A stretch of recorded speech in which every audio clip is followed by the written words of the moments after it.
Shahidul Islam Khan, Assistant Professor, Department of Pediatrics, Select Memorial Medical College. তো আজকে আমাদের topic হলো congenital hypothyroidism. আমার আসলে দুইটা ক্লাস, একটা হলো কনজেনিটাল হাইপোথাইরয়েডিজম আর একটা অ্যাকুট লিউকেমিয়া। আমি আজকে যে ক্লাসটা নিব সেটা হলো কনজেনিটাল হাইপোথাইরয়েডিজম। ওকে, তো now start. Introduction. Hypothyroidism is a state of insufficient circulating thyroid hormone. It is almost always a result from the deficient production of thyroid hormone caused either by defect in the thyroid gland itself, primary hypothyroidism, that is, or by reduced thyrotropin releasing hormone or thyroid stimulating hormone, or this is central cause. There is a pituitary or hypothalamus.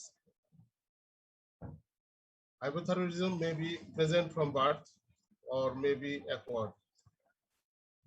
Although some acquired cases are due to congenital defect in which due to onset of hypothyroidism is delayed. শোনা যায়? Hello? Yes, sir. শোনা যায়? Hello? জি sir. শোনা যায় তো না? জি আচ্ছা, sir. Okay.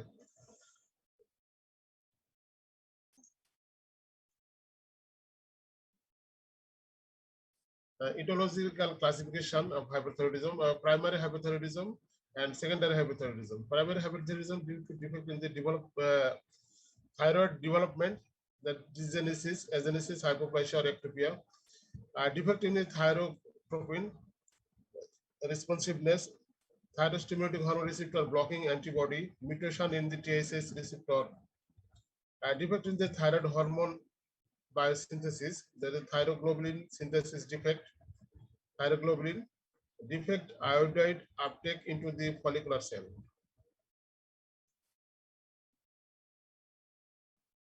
Hypothyroidism due to central cause, that is a pituitary or hypothalamus, mutation thyrotropin releasing hormone receptor, mutation in X-linked central hypothyroidism or macroorchidism, multiple pituitary hormone biosynthesis defect, the mutation in deficiency of TSH and growth hormone and prolactin.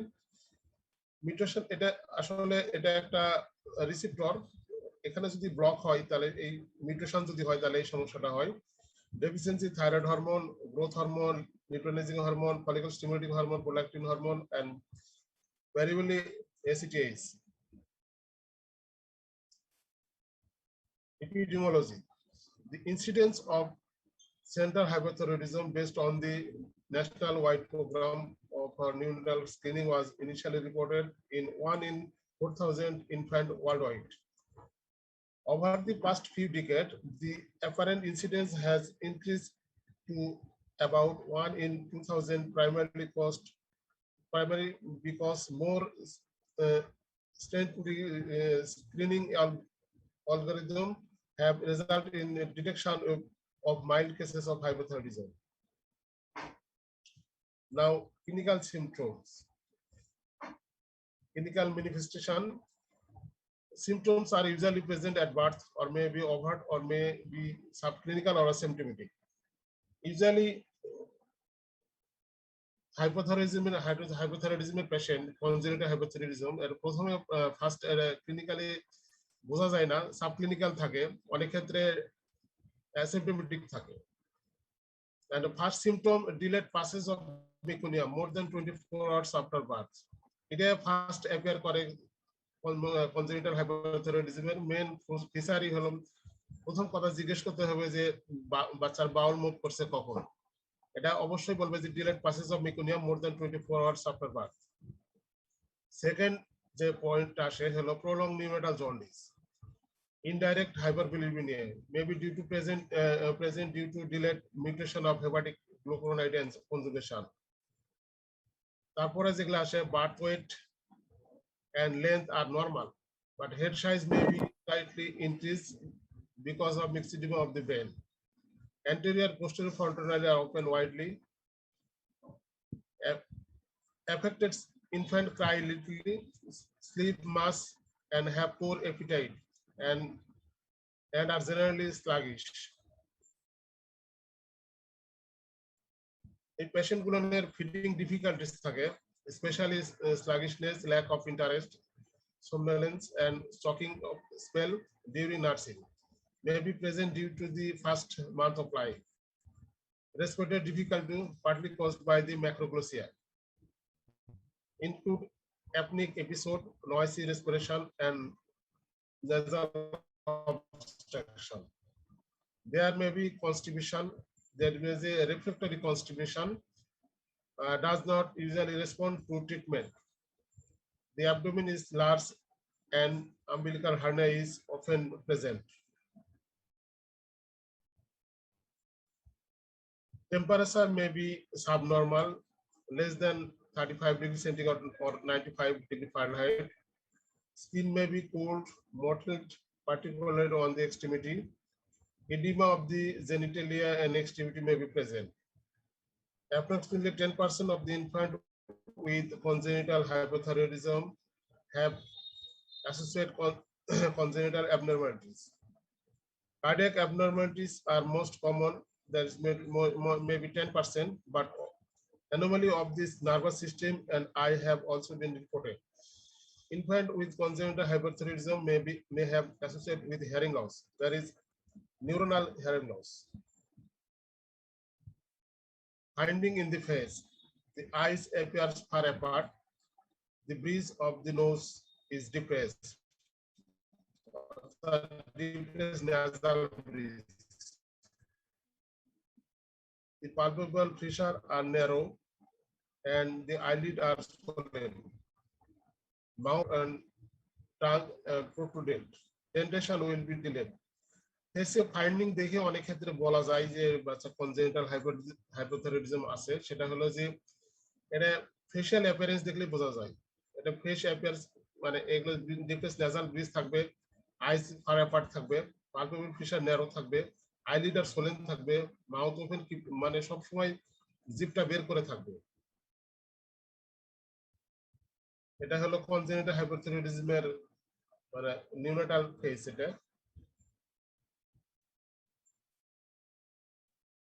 এটা হলো tongue সবসময় প্রোট্রুডেড থাকে। এটার সাথে সাধারণত down সিনড্রোমের একটা difference আছে। অনেক ক্ষেত্রে পরীক্ষা জিজ্ঞেস করে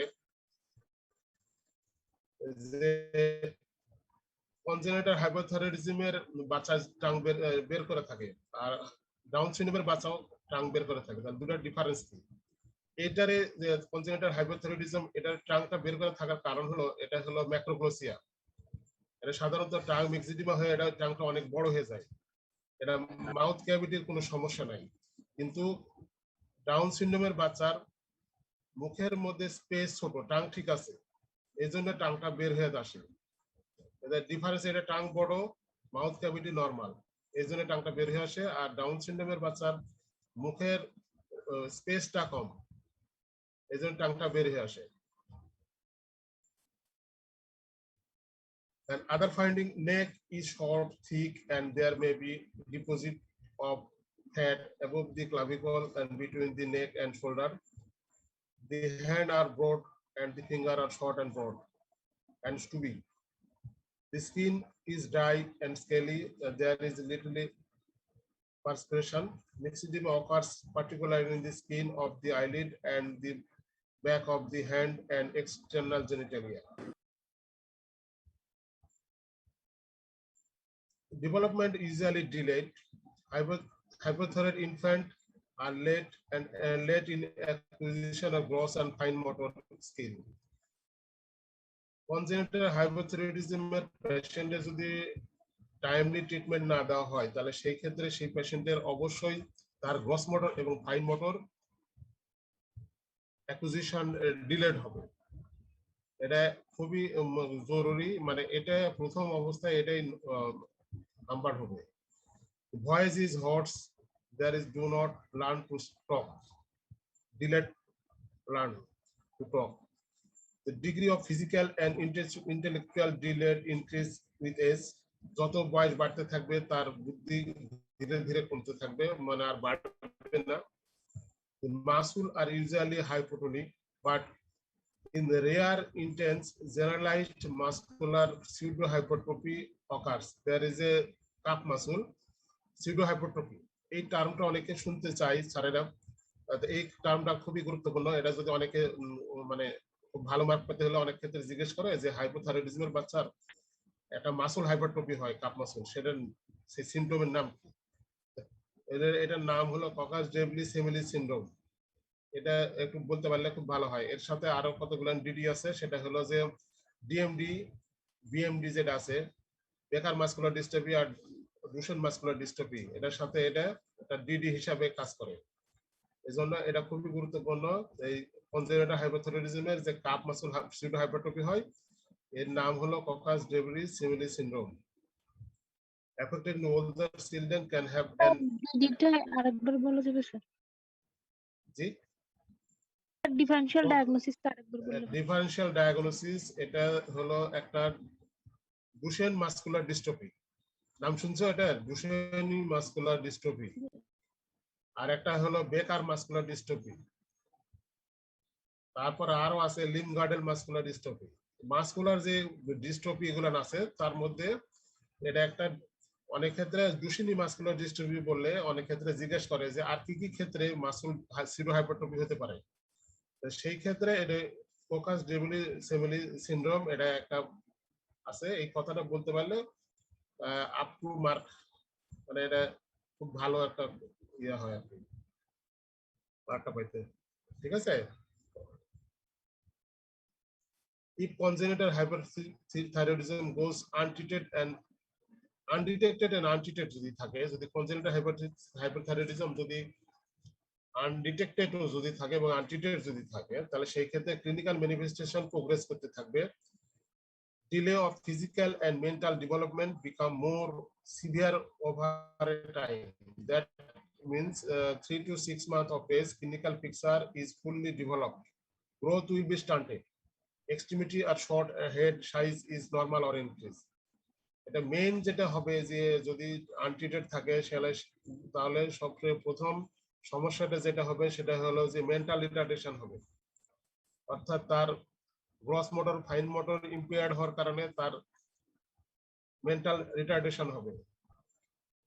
হ্যাঁ, এটা এখন যে নেলসনের যেটা বলা হয় ইন্টেলেকচুয়াল ডেফিসিয়েন্সি, যেটা এটা হয়। আচ্ছা, এটা ল্যাবরেটরি ফাইন্ডিং এবার আসি।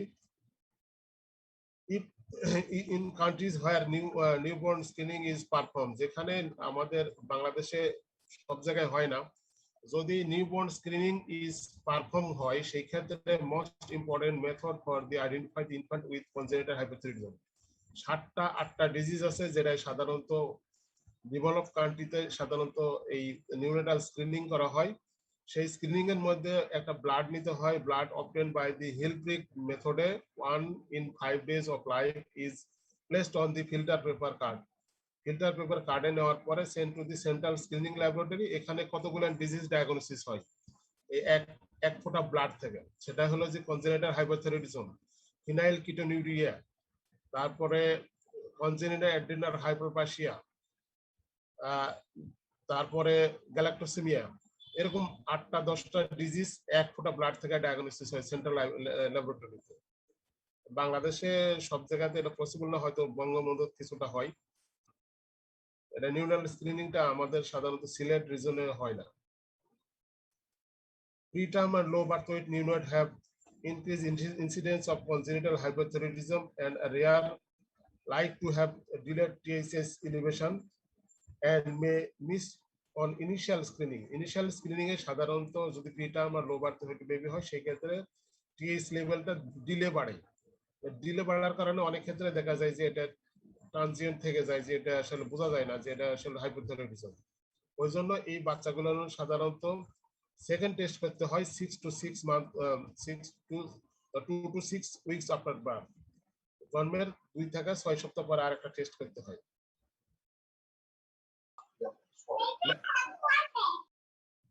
ল্যাবরেটরি ফাইন্ডিং,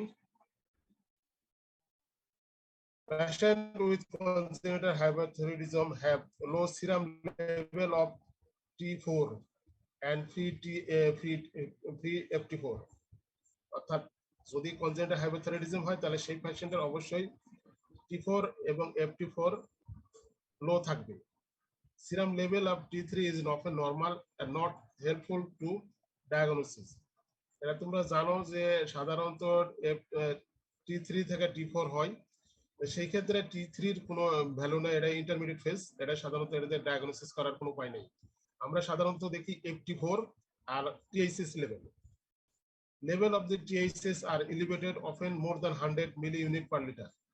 অর্থাৎ যদি আমরা একটা প্রাইমারি হাইপোথাইরয়েডিজম দেখি, কনজেনিটাল হাইপোথাইরয়েডিজম, সেক্ষেত্রে FT4 এবং THS দেখি।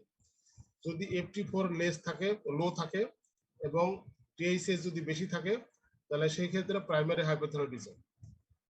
ওকে, এবং যদি if both THS and FT4 are low, দুইটাই যদি কম থাকে তাহলে বুঝতে হবে যে problem is either in pituitary or hypothalamus. যদি THS এবং FT4 দুটাই যদি কম থাকে তাহলে প্রবলেম কোথায়? থাইরয়েড স্টিমুলেটিং হরমোন এবং thyroid releasing hormone, thyrotropin releasing hormone, এখানে প্রবলেম। হরমোন থাইরয়েড গ্ল্যান্ডে স্টিমুলেট করার জন্য কেউই নাই, তো সেই ক্ষেত্রে এটা সাধারণত secondary hypothyroidism. And complete blood count এবং পিভিএফ যদি দেখা যায় তাহলে মাইক্রোসাইটিক হাইপোক্রমিক অ্যানিমিয়া থাকবে, microcytic hypochromic or normocytic anaemia থাকবে, মাইক্রোসাইটিক অ্যানিমিয়া থাকবে। সাধারণত আরবিসি ম্যাচুরেশনের জন্য থাইরয়েড হরমোন থাইরক্সিন খুবই গুরুত্বপূর্ণ। থাইরক্সিন হরমোন না থাকলে সে আরবিসি ম্যাচুরেশন হবে না, সেই ক্ষেত্রে মাইক্রোসাইটিক অ্যানিমিয়া হবে। এখন যদি রেডিওলজিক্যালি দেখতে হবে, okay sir T3 T4 THS যেগুলো স্যার মানে জন্মের পরপরই করতে পারবো নাকি কোনো নির্দিষ্ট সময় আছে? হ্যাঁ হ্যাঁ, এটা আমি বলতেছি। এটা সাধারণত জন্মের পর যদি করা হয়, 48 ঘন্টার মধ্যে করা হয়, তাহলে সেই ক্ষেত্রে ফিজিওলজিক্যাল একটা সার্চ বলে একটা কথা আছে, সেই ক্ষেত্রে T4 FT4 সাধারণত অনেক বেশি থাকে। এটা আমরা সাধারণত ফলস পজিটিভ হব, ঠিক আছে? THS অনেক বেশি থাকতে পারে, এটা ফলস পজিটিভ হতে পারে। সেই ক্ষেত্রে ফিজিওলজিক্যাল সার্চ সাধারণত 48 আওয়ার্স পরে পর্যন্ত হয়, সেই ক্ষেত্রে 48 আওয়ার্স পরে সাধারণত এই FT4 আর হলো THS করা হয়। এখন কথা আছে, এটা আসলে এখনকার কথা, কিন্তু কিছুদিন ধরো যে 1 বছর 2 বছর আগেও আমরা বলতাম যে সাধারণত 2 সপ্তাহ পরে সাধারণত FT4 আর THS করা হয়। 2 সপ্তাহ পরে যদি THS বেশি থাকে এবং FT4 যদি কম থাকে তাহলে সেই ক্ষেত্রে আমরা এটা কনজেনিটাল হাইপোথাইরয়েডিজম ডায়াগনোসিস করি। কিন্তু লেটেস্ট এখন যেটা বলা হয় সাধারণত 48 আওয়ার্স পরেই করলেই বোঝা যাবে। 48 পরে যদি করা হয়, যদি সেই ক্ষেত্রে FT4 যদি সাধারণত 7 এর নিচে থাকে এবং THS যদি সাধারণত 25 মাইক্রোগ্রামের উপরে থাকে তাহলে আমরা সেটা প্রাথমিক অবস্থায় এটা কনজেনিটাল হাইপোথাইরয়েডিজম বলতে পারি। কিন্তু অ্যাজ এ হোল আমরা যেটা জানি সেটা হলো যে 2 সপ্তাহ পরে সাধারণত FT4 আর THS করলে সবচেয়ে ভালো হয়। 2 সপ্তাহ পরে তোমরা প্র্যাকটিক্যালি এটা করবা, 2 সপ্তাহ পরে FT4 এবং THS করবা।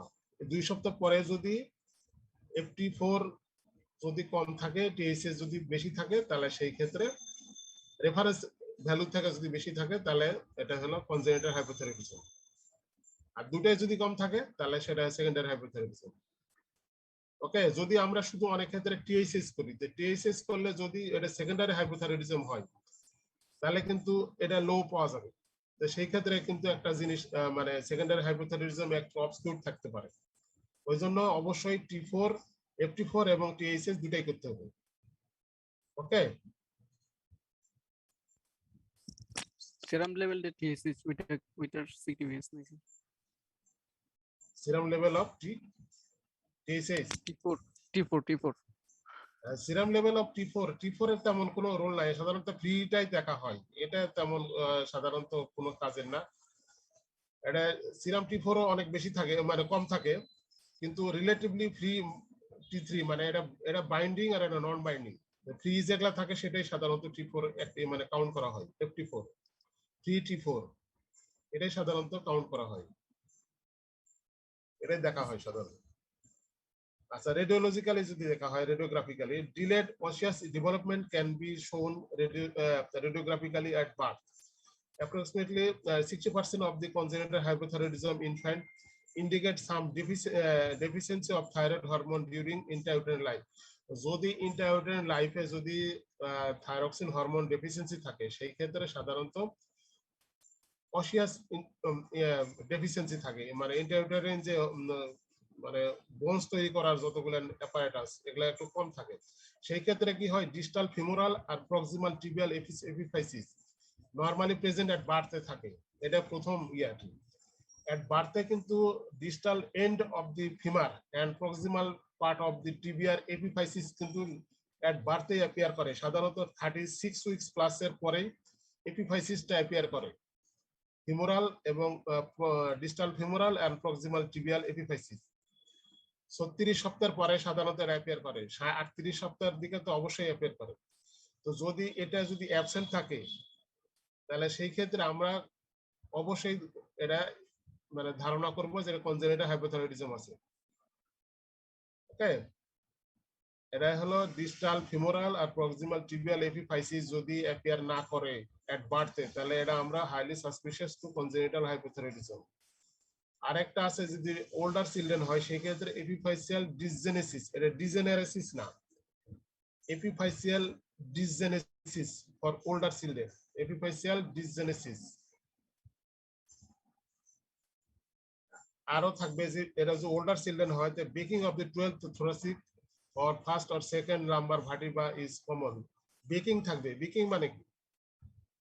বেকিং মানে হলো যে অ্যান্টিরিয়র মানে বেকিং হবে, মানে ভাঁজ হয়ে উপর দিকে যাবে ভার্টিব্রাল বডিগুলো। থোরাসিক ফার্স্ট এবং সেকেন্ড লাম্বার ভার্টিব্রা যেটা আছে সেটা সাধারণত বেকিং হবে। X-ray of the skull, large fontanelle open suture and intersutural bone formation করে। এটা হলো ভর্মিয়ান অ্যাপিয়ারেন্স, ভর্মিয়ান বোন। এটা ওয়ারমিয়ান না, ভর্মিয়ান। Bones are common. The scella turcica may be enlarged, round, and rarely intense. There may be bone erosion and thinning. এটা হবে সাধারণত যদি ব্রেন ম্যাটার অনেক বেশি হওয়ার কারণে এই সমস্যাটা হয়। আর এটা হলো লেট স্টেজে, অনেক ক্ষেত্রে কনজেনিটাল হাইপোথাইরয়েডিজম 8 বছর 10 বছর 15 বছর হয়ে আছে, সেই ক্ষেত্রে সাধারণত এই ভর্মিয়ান বোন ফরমেশন হয় এবং এই beaking of the thoracic vertebra and first and second lumbar ভার্টিব্রাতে এটা সাধারণত হতে পারে। এটা হলো লেট ফিচার। এটা হলো যে ওই যে আমি আগে যেটা বলছিলাম যে যদি কনজেনিটাল হাইপোথাইরয়েডিজম থাকে এবং ইন্টারউটেরিন লাইফ থেকে যদি থাইরক্সিন হরমোনের অ্যাবসেন্ট থাকে, সেই ক্ষেত্রে এইখানে যে সাধারণত এপিফাইসিস, এটা ডিস্টাল ফিমোরালের এখানে একটা এপিফাইসিস থাকার কথা ছিল, এপিফাইসিস নাই। এটা প্রক্সিমাল টিবিয়ার এখানে এপিফাইসিস থাকার কথা ছিল, নাই। এটা এপিফাইসিস নাই। আর এই পাশে যে ছবিটা আছে এটা যে আমি বলছিলাম এপিফাইসিয়াল ডিসজেনেসিস, এই যে ডিসজেনেসিস এপিফাইসিস যেটা আছে ডিসজেনেসিস হয়ে আছে এই জায়গাটা, এটা এপিফাইসিয়াল ডিসজেনেসিস। আর এটা হলো absent epiphysis in distal femoral and proximal tibial end, এটা হলো এপিফাইসিয়াল ডিসজেনেসিস। আর যদি আমরা হলো থাইরয়েড স্ক্যান করি, স্ক্যানোগ্রাফি করি, can help to define the underlying cause in infant with congenital hypothyroidism, the cause-টা পাওয়া যাবে। তো যদি আমরা রেডিওঅ্যাক্টিভ আয়োডিন দিই অথবা টেকনিটিয়াম 99 যদি রেডিওঅ্যাক্টিভ আয়োডিন দেওয়া হয়, তাহলে সেই ক্ষেত্রে will demonstrate the ectopic thyroid gland আছে কিনা সেটা বোঝা যাবে। অথবা যদি থাইরয়েড গ্ল্যান্ড একটোপিক কোনো জায়গায় থাকে অথবা অ্যাপ্লাসিয়া আর হাইপোপ্লাসিয়া যদি থাকে, তাহলে থাইরয়েড স্ক্যানের উপরে নির্ভর করবে যে এটা হাইপোপ্লাসিয়া আছে না অ্যাপ্লাসিয়া আছে না এজেনেসিস একটোপিক আছে, সেটা বোঝা যাবে যে থাইরয়েড স্ক্যানোগ্রাফি করে। On the other hand, the ultrasonographic examination of the thyroid can document the presence or absence of anatomically normal gland. যদি আল্ট্রাসোনোগ্রাফি করা হয়, তাহলে আল্ট্রাসোনোগ্রাফি যদি থাইরয়েড গ্ল্যান্ড যদি দেখা যায়, তাহলে বুঝতে হবে যে থাইরয়েড গ্ল্যান্ড আছে, বাট প্রবলেম ইজ বায়োসিনথেসিস। যদি থাইরয়েড গ্ল্যান্ড অ্যাবসেন্ট থাকে অ্যানাটমিক্যালি, তাহলে সেই ক্ষেত্রে আমরা বলতে পারি অ্যাজেনেসিস বা ডিসজেনেসিস বা কোনোভাবে থাইরয়েড গ্ল্যান্ড অ্যাবসেন্ট আছে। এখন না হয় ট্রিটমেন্ট। তাহলে ট্রিটমেন্টের ব্যাপার হলো যে প্রথমে কিন্তু পেশেন্টের যে কোনো আমরা রোগীর যখন ট্রিটমেন্ট দিই, প্রথম আমাদের যেটা আসে সেটা কাউন্সিলিং। কাউন্সেলিং যদি ভালো মতো না হয় তাহলে কিন্তু পেশেন্টের ট্রিটমেন্টটাই নির্ভর করে, অনেকটা ব্যর্থ হয়ে যায়।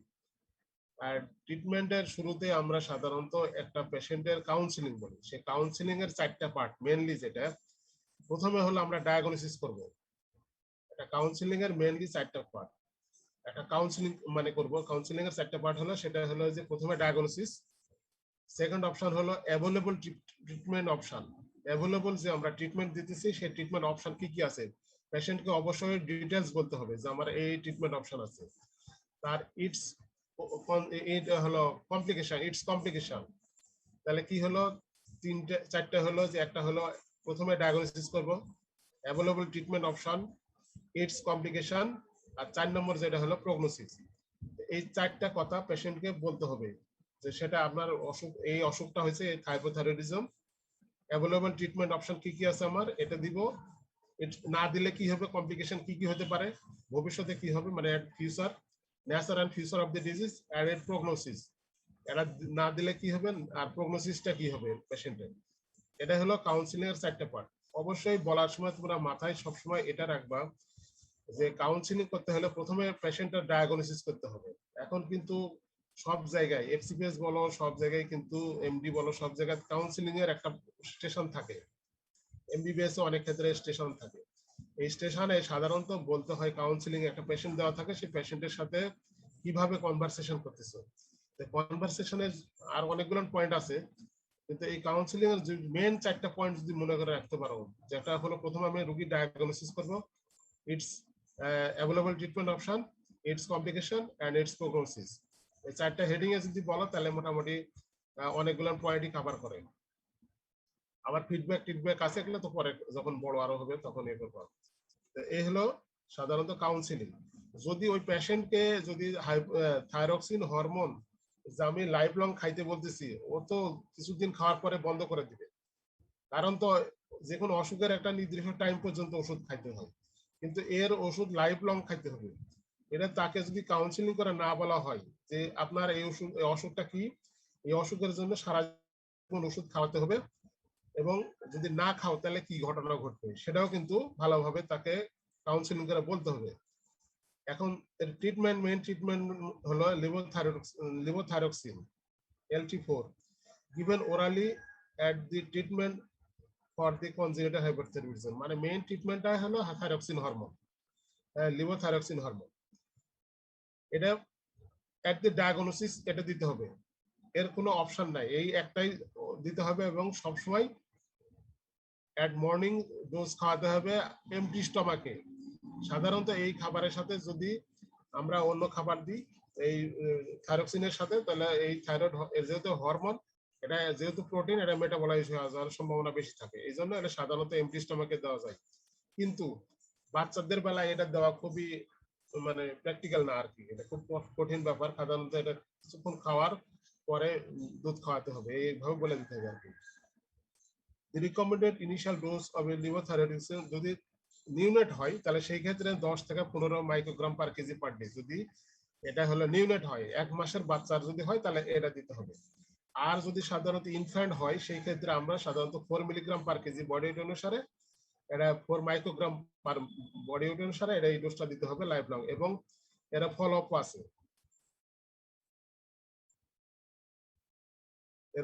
আছে, আর পরে ফলো আপটা আমি বলতেছি। Rapid normalization of the thyroid function ideally within 2 weeks, 2 সপ্তাহের মধ্যে সাধারণত থাইরয়েড ফাংশনটা নরমালাইজ করতে হবে। It is important to achieving the optimal neurodevelopment outcome. যদি 2 সপ্তাহের মধ্যে যদি ট্রিটমেন্ট শুরু না করা হয় তাহলে সেই ক্ষেত্রে নিউরো ডেভেলপমেন্টটা হ্যাম্পার্ড হবে, এবং তার ফাইন মোটর, গ্রস মোটর এবং নিউরো হিয়ারিং প্রবলেম দেখা দিবে। It is recommended to administer LT4 on the empty stomach. Avoid food for 30 to 60 minutes. This is not practical in our infant. It is the আসলে খুব practically সমস্যা। Level of serum T4 or FT4 at TSH should be monitored at the recommended interval. সাধারণত আমরা যেটা বলি সেটা হলো যে ফার্স্ট 6 months 6 weeks, প্রথম 6 মাস আমরা 6 সপ্তাহ পর পর দেখব, এবং 6 মাস 6 মাস থেকে 3 বছর পর্যন্ত 6 মান্থলি দেখবো। 6 মাস পর পর 6 মাস থেকে 3 বছর পর্যন্ত 6 মান্থলি 3 মান্থলি দেখবো। আর সাধারণত 3 বছরের পরে সাধারণত 6 মান্থলি দেখা হয় এটা এই FT4 আর TSS লেভেলটা। তাহলে আমরা ফলো আপ করবো কখন? আপ টু 6 মান্থ পর্যন্ত 6 উইকসলি and 6 months to 3 years 3 monthly and 3 years এর পরে সাধারণত 6 মান্থলি আমরা এটা ফলো আপ করব। The goal of treatment are to maintain serum TSS in the reference range of the age and serum free FT4 or total TST4 in upper half of the reference range of the age। অর্থাৎ এটার অর্থ হলো treatment যে ঠিক মতন চলতেছে সেটা বোঝাবো হলো যে সিরাম FT4 যদি আমরা যখন ফলো আপ করবো, ফলো আপ করার সময় TSS লেভেলটা সাধারণত রেফারেন্স রেঞ্জের মধ্যে রাখবো। এটা অবশ্যই রেফারেন্সের রেঞ্জের উপরে যাইতে পারবে না। এটা ফলো আপ করার সময় খুবই গুরুত্বপূর্ণ। এটা TSS লেভেল অবশ্যই reference range of the age এই রেঞ্জের সাথে রিলেটেড। TSS টা অবশ্যই রেফারেন্স রেঞ্জের মধ্যে রাখবো এবং সিরাম ফ্রি FT4 অর্থাৎ total T4 in upper half of the reference range. এই যে রেঞ্জ আছে সেটা আপার হাফে রাখবো, এটা লোয়ার হাফে রাখলে হবে না। এর FT4 অবশ্যই যে রেফারেন্স রেঞ্জ আছে অ্যাকর্ডিং টু এজ সেটা আপার রেঞ্জে রাখতে হবে। এটা ক্লিয়ার? এটা হলো যে তাহলে FT4 অবশ্যই রেফারেন্স রেঞ্জের উপরে যাইতে পারবে না। আর সিরাম FT4 টা যেটা এটা সাধারণত যে রেফারেন্স রেঞ্জ আছে তার আপার হাফে রাখতে হবে, আপার হাফ। লোয়ার হাফে রাখলে কিন্তু ট্রিটমেন্ট অ্যাডিকুয়েট হয়নি সেটা বোঝাবে। এটা যখন ফলো আপে দেখবা যে FT4 কত দূর আছে, FT4 রেফারেন্স রেঞ্জের হাফের উপরে থাকতে হবে, হাফ আপার হাফে থাকতে হবে। The care should be taken to avoid under treatment or over treatment। যদি এই কোনো বাচ্চার যদি আন্ডার ট্রিটমেন্ট হয় অথবা ওভার ট্রিটমেন্ট হয়, both of which may be related to adverse neurodevelopmental outcome include decreased intelligent quotient। IQ রেশিওর উপরে এটা সাধারণত এটা একটা প্রবলেম সৃষ্টি করবে যদি ওভার ট্রিটমেন্ট অথবা আন্ডার ট্রিটমেন্ট হয়। ওভার ট্রিটমেন্ট অথবা আন্ডার ট্রিটমেন্ট হয়েছে কিনা সেটা বুঝবো কি দেখে? সেটা বুঝবো হলো যে এই যে FT4 আর TSS লেভেল দেখে। যদি TSS লেভেল যদি একেবারে কমে যায়, জিরোর কাছাকাছি চলে যায়, নিচের দিকে নেমে যায়, এটা যদি FT4 যদি খুব বেশি হয়ে যায়, রেফারেন্সের উপরে চলে যায়, তাহলে বুঝতে হবে যে এটা ওভার ট্রিটমেন্ট হয়ে গেছে। আর যদি এটা রেফারেন্স TSS টা যদি রেফারেন্স রেঞ্জের উপরে যায়, FT4 যদি TSS লোয়ার হাফের নিচে চলে আসে, তাহলে বুঝতে হবে আন্ডার ট্রিটমেন্ট হয়েছে। ক্লিয়ার? আবার বলি, ওভার ট্রিটমেন্ট আর আন্ডার ট্রিটমেন্ট হয়েছে কিনা বুঝবো কি করে? সেটা হচ্ছে যদি রেফারেন্স লেন্সের উপরে TSS লেভেল যায়, রেফারেন্স যে রেঞ্জ আছে অ্যাকর্ডিং টু এজ এটার উপরে এটা বেশি হয়ে গেছে, অথবা TSS লেভেল কমে গেছে, রেফারেন্স রেঞ্জের নিচের দিকে আসছে, তাহলে এটা আন্ডার ট্রিটমেন্ট। আর FT4 যদি রেফারেন্স রেঞ্জের উপরে চলে যায়, above the range, and TSS যদি বিলো দি রেঞ্জ, তাহলে বুঝতে হবে এটা হলো ওভার ট্রিটমেন্ট হয়েছে। ওকে, থ্যাংক ইউ। আর তার থ্যাংক ইউ দেওয়ার আগে আরো কিছু কথা বলি, সেটা যে কনজেনিটাল হাইপোথাইরয়েডিজমের যখন একটা পেশেন্ট আসবে তখন আমরা প্রথমে কয়েকটা জিনিস দেখব। কনজেনিটাল হাইপোথাইরয়েডিজম খুবই গুরুত্বপূর্ণ। সেটা হলো যে আমরা একটা বাচ্চার প্রথমে কয়েকটা কথা জিজ্ঞেস করবো বাচ্চার মাকে, যে এটা তো আমরা সবসময় বাচ্চা আমাদের কাছে থাকে না, তো জিজ্ঞেস করবো যে বাউল মুভ করছে কতক্ষণ আগে। এটা যে তাহলে অবশ্যই বলবে যে এটা মোর দেন 24 আওয়ার্স অ্যাপার্টে বাউল মুভ করছে, এটা প্রথম সাইন। 2 নম্বর কথা হলো যে এটা দেখতে হবে যে মানে নিউনেটাল জন্ডিস আছে, এটা প্রলং নিউনেটাল জন্ডিস।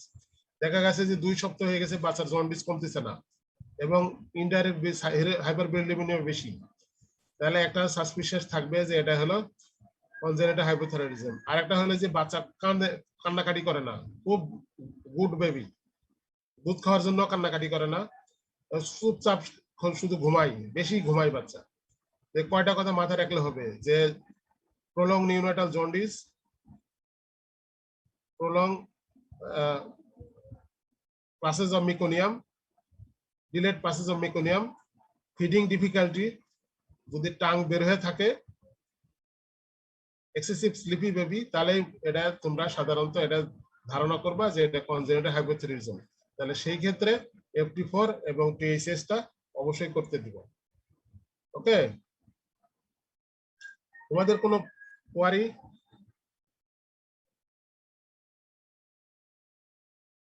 স্যার কোনো কোয়ারি আছে? জি স্যার। হ্যাঁ, স্যার বলো। অ্যাডাল্ট পার্সনদের ক্ষেত্রে যে স্যার লেভোথাইরক্সিন নেওয়া হয়, এটাতে কি স্যার দুধের সাথে মিশিয়ে খাইতে, মানে খাওয়ার পর দুধ খাইতে হয় বা এরকম কিছু নাকি শুধু বাচ্চাদের ক্ষেত্রে?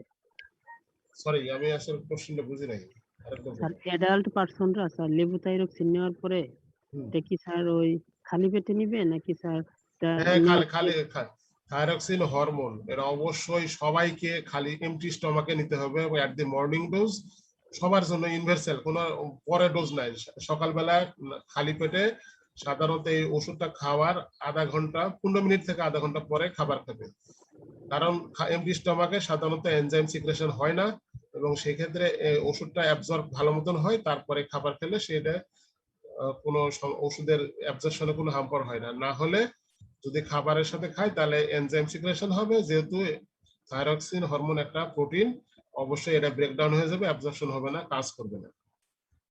ওকে, anyone query? Sir over treatment আর আন্ডার ট্রিটমেন্টটা আরেকবার বললে ভালো হয়। আচ্ছা, ওভার ট্রিটমেন্ট আর আন্ডার ট্রিটমেন্ট, এটা সাধারণত থাইরয়েড কনজেনিটাল হাইপোথাইরয়েডিজম। কনজেনিটাল মানে কি? কনজেনিটাল মানে জন্মগতভাবে আসছে। এটা সাধারণত মায়ের পেট থেকে যেটা বাচ্চার ডেলিভারি হয়েছে, হওয়ার পর আমি বললাম যে তুমি কিভাবে একটা বাচ্চা কনজেনিটাল হাইপোথাইরয়েডিজম এটা সাসপেক্ট করবা। প্রথম অবস্থা বাচ্চা খুব লেথার্জিক থাকবে, স্লিপি থাকবে, delayed passage of meconium, prolong neonatal jaundice,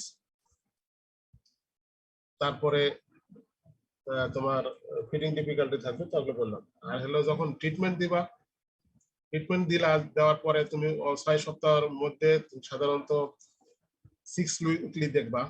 তো সেখানে দেখতে গেলে প্রথমে আমরা FT4 দেখবো আর THS দেখবো। FT4 আর THS, FT4 এর একটা রেফারেন্স রেঞ্জ আছে না, আর THS এর একটা রেফারেন্স আছে। সাধারণত আমরা অ্যাকর্ডিং টু এজ অনুসারে একটু চেঞ্জ হয়, সাইডে লেখা থাকে রেফারেন্স কোন বয়সের এজে কত। যদি THS সাধারণত রেফারেন্স রেঞ্জের উপরে যায়, উপরে বুঝছো, অ্যাবভ দি রেঞ্জ, ধরে নাও 5 পর্যন্ত নরমাল, তো সেই ক্ষেত্রে যদি রেফারেন্স রেঞ্জের উপরে যায় তো 6 বা 7 এরকম হয়েছে THS টা। আর FT4 সাধারণত 9 থেকে 25 এরকম থাকে। যদি THS লেভেলটা সাধারণত ওরকম 25 এর উপরে যায়, তাহলে কি হবে? সরি, THS লেভেল যদি রেফারেন্স রেঞ্জের উপরে যায় আর FT4 টা যদি আপার রেফারেন্স রেঞ্জের লোয়ার 1/3 থাকে, লোয়ার হাফে থাকে, FT4 এর লেভেল রেফারেন্স রেঞ্জের লোয়ার সাইড, লোয়ার এরিয়াতে থাকে, তাহলে এটা হবে আন্ডার ট্রিটমেন্ট। আন্ডার ট্রিটমেন্ট মানে থাইরক্সিন লেভেল কম থাকবে, রেফারেন্স রেঞ্জের মধ্যেই থাকবে বাট নিচের দিকে থাকবে, আর FT4 টা বেশি থাকবে, রেফারেন্স রেঞ্জের উপরে যাবে, অ্যাবভ দ্য লেভেল, তাহলে এটা আন্ডার ট্রিটমেন্ট। আর ওভার ট্রিটমেন্ট যখন হবে অবশ্যই FT4 বেশি হবে, রেফারেন্স রেঞ্জের বেশি চলে যাবে, আর সেক্ষেত্রে THS লেভেলটা সাধারণত খুবই নেগলিজেবল, একবারে নাই হয়ে যাবে, ধরো যে 0.00 সামথিং হয়ে গেছে, মানে THS একবারে নাই বা আছে সামান্য, রেফারেন্সের লেন্সের লোয়ার সাইডে অথবা নিচে গেছে, তাহলে সেই ক্ষেত্রে বলবো এটা ওভার ট্রিটমেন্ট। অর্থাৎ THS আর FT4 এটা হলো ভাইস ভার্সা, একটা বাড়লে একটা কমবে। থাইরয়েড স্টিমুলেটিং হরমোন সিক্রেশন হয় থাইরক্সিন হরমোন তৈরি করার জন্য। যখন থাইরক্সিন হরমোন অ্যাভেলেবল হবে, নেগেটিভ ফিডব্যাকে যে সাধারণত THS লেভেলটা সাপ্রেস করবে, কমায় দিবে, ওকে, নেগেটিভ ফিডব্যাকে থাইরক্সিন হরমোন সিক্রেশনটা কমায় দিবে, টিএইচএস লেভেলটা কমায় দিবে। টিএইচএস কমতে কমতে এমন অবস্থায় যাবে যে লোয়ার হাফে এবং শেষের দিকে একবারে নেগলেজিবল হয়ে যাবে, সেই ক্ষেত্রে এটা ওভার ট্রিটমেন্ট। আর যদি নরমাল থাকে, নরমাল রেঞ্জের মধ্যে থাকে, আমি নরমাল ট্রিটমেন্ট কি বলছি যে টিএইচএস লেভেল রেফারেন্সের মধ্যে থাকবে, FT4 সাধারণত আপার হাফে থাকবে, আপার হাফে, তাহলে এটা নরমাল ট্রিটমেন্ট। যদি টিএইচএস লেভেল খুব বেশি হয়ে যায় তাহলে অবশ্যই FT4 কমে যাবে, আর FT4 যদি বেড়ে যায় তাহলে টিএইচএস লেভেল কমে যাবে। I am clear? জি স্যার, থ্যাংক ইউ স্যার। আর কোনো প্রবলেম? Any query? এটা সাধারণত কনজেনিটাল হাইপারথাইরয়েডিজম, সাধারণত এন্ডোক্রাইন প্রবলেম, এটা most common problem in the world wide. এটা এন্ডোক্রাইন ডিফেক্টের মধ্যে এটা সবচেয়ে বেশি, নিউনেটের আমাদের পেডিয়াট্রিক্স কেসের মধ্যে এটা সবচেয়ে বেশি। স্যার নরমাল ট্রিটমেন্টের লেভেলটা একটু বলেন আরেকবার। নরমাল ট্রিটমেন্ট হলো যে যখন আমরা থাইরয়েড হরমোন দিব, সাধারণত নিউনেট যদি হয় 10 থেকে 15 microgram per KG body weight অনুসারে দিব সিঙ্গেল ডোজ। যদি নিউনেট হয়, নিউনেট মানে কত, 28 দিনের মধ্যে। আর যদি সাধারণত ইনফ্যান্ট হয় অথবা চিলড্রেন হয়, সেই ক্ষেত্রে আমরা 4 microgram per KG body weight অনুসারে সিঙ্গেল ডোজ সকালে দিব, এমটি স্টমাকে 30 থেকে 60 মিনিটে খাওয়ার আগে, 4 milligram per KG body weight অনুসারে। এটা ট্রিটমেন্ট দিলাম, দেওয়ার পরে 6 সপ্তাহ পরে আমি ফলো আপে FT4 আর টিএইচএস করালাম, FT4 আর টিএইচএস করালাম, ঠিক আছে? এটা করার পরে যদি টিএইচএস লেভেল উইথিন রেফারেন্স রেঞ্জের মধ্যে থাকবে টিএইচএস লেভেল, আর FT4 সাধারণত আপার হাফে থাকবে অ্যাকর্ডিং টু রেফারেন্স রেঞ্জে, ঠিক আছে? এখন ধরলে সাপোজ যদি আমি টিএইচএস ধরি যে 1 থেকে 5, তাহলে আমি একটা ট্রিটমেন্ট দিলাম, দেওয়ার পরে রেফারেন্স রেঞ্জে টিএইচএস আসলো 2 পয়েন্ট সামথিং, আর FT4 আসবে কত, তাহলে 12 থেকে 25 হলো, 1 থেকে 9 থেকে 25 হলো নরমাল, তাহলে এর আপার হাফে থাকবে। তো 9 থেকে 25 পর্যন্ত ধরো 15, তাহলে 15 অর্ধেক 7, তাহলে অবশ্যই 17 বা 18 উপরে থাকবে FT4। I am clear? মানে এটা যদি FT4 9 থেকে 25 এর মধ্যে থাকা লাগবে, তাহলে আমি বলছি আপার হাফে থাকবে, আপার হাফে। তাহলে 9 থেকে 25 পর্যন্ত কত, ধরো 15 হয়, তাহলে এই 15-র অর্ধেক কত, 7, 7.5, তাহলে অবশ্যই FT4টা অবশ্যই 17 বা 18-র উপরে থাকা লাগবে, মানে আপার হাফে থাকবে, ঠিক আছে? হ্যালো হ্যালো হ্যালো, কোনো প্রবলেম আছে হাইপোথাইরয়েডিজম? শোনো তোমার, হ্যাঁ বলো। মানে 9 থেকে 25 যদি হয় তাহলে অর্ধেক বেশি থাকবে, অর্ধেকের বেশি থাকবে, মানে 9 থেকে হলো 25 পর্যন্ত রেফারেন্স রেঞ্জ ধরে নিলাম আমি। রেফারেন্স রেঞ্জ অ্যাকচুয়ালি এটা না, অ্যাকর্ডিং টু এজ ডিফারেন্স আছে, আমি ধরলাম, একটা ধরি, যেমন ধরি বলে একটা অঙ্ক করে না, সেরকম যে 9 থেকে 25 যদি হয় রেফারেন্স রেঞ্জ FT4 এর, 9 থেকে 25 যদি রেফারেন্স রেঞ্জ হয়, তাহলে আমি বলছি অবশ্যই এটা আপার হাফে থাকবে। 9 থেকে 25 এর আপার হাফ কোন জায়গায়?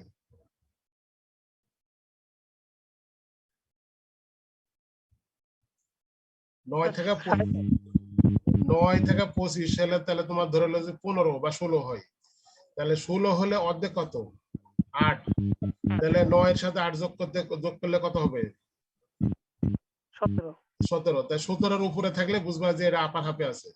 আর যদি 9 এর নিচে, 9 এর কাছাকাছি থাকে, 9, 10, 11, 12, তাহলে কি লোয়ার হাফে না, রেফারেন্সের লোয়ার হাফে আছে, লোয়ার হাফে আছে, এটা বোঝা যাবে যে লোয়ার হাফে, অর্থাৎ 17-এর নিচে থাকলে লোয়ার হাফে আছে, আর 17-এর উপরে গেলে বুঝবো যে এটা আপার হাফে আছে।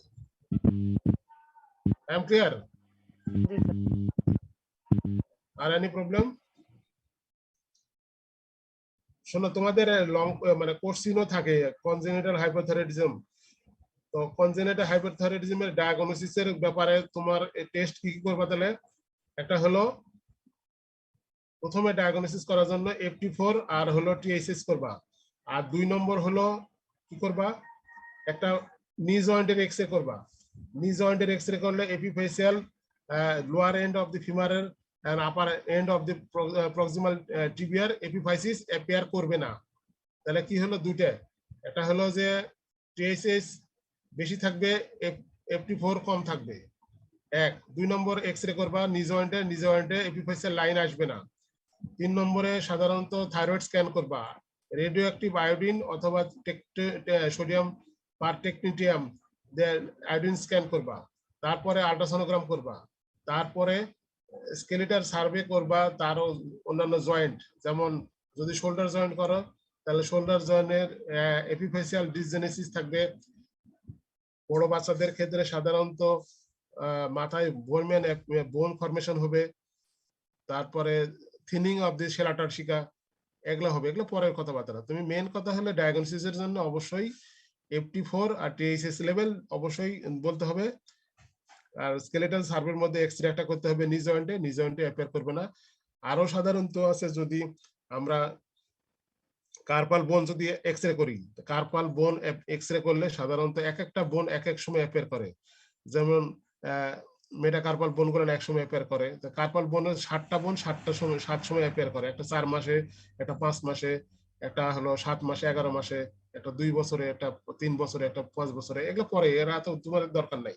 এখন মেইনলি তোমার একটা নি জয়েন্টে এক্সরে করবা, FT4 TSS করবা, আর একটা থাইরয়েড স্ক্যান করতে পারো, আল্ট্রাসোনোগ্রাম করতে পারো, এই কটা কথা বললেই হবে। আর যদি সিবিসি পিবিএফ করো তাহলে মাইক্রোসাইটিক অ্যানিমিয়া হবে। কেন হবে এই কথা অনেক ক্ষেত্রে জিজ্ঞেস করে, সেই ক্ষেত্রে থাইরক্সিন হরমোন আরবিসি ম্যাচুরেশনের জন্য দরকার। ওকে, হ্যালো হ্যালো, জি স্যার, জি স্যার। তাহলে ক্লাস শেষ করব না আরো কিছু জানতে চাও? হাইপোকনজেনিটাল হাইপোথাইরয়েডিজমের আর ব্যাপারে কোনো কিছু জানার আছে? তোমরা একটু চোখ বুলাই নিবা বইয়ে, তাহলে দেখবা যে এটা একবারে ইয়ে হয়েছে। এটা কিন্তু খুব গুরুত্বপূর্ণ ইয়েটা। ওকে, তাহলে স্টপ করি। ওয়ালাইকুম আসসালাম। ওকে।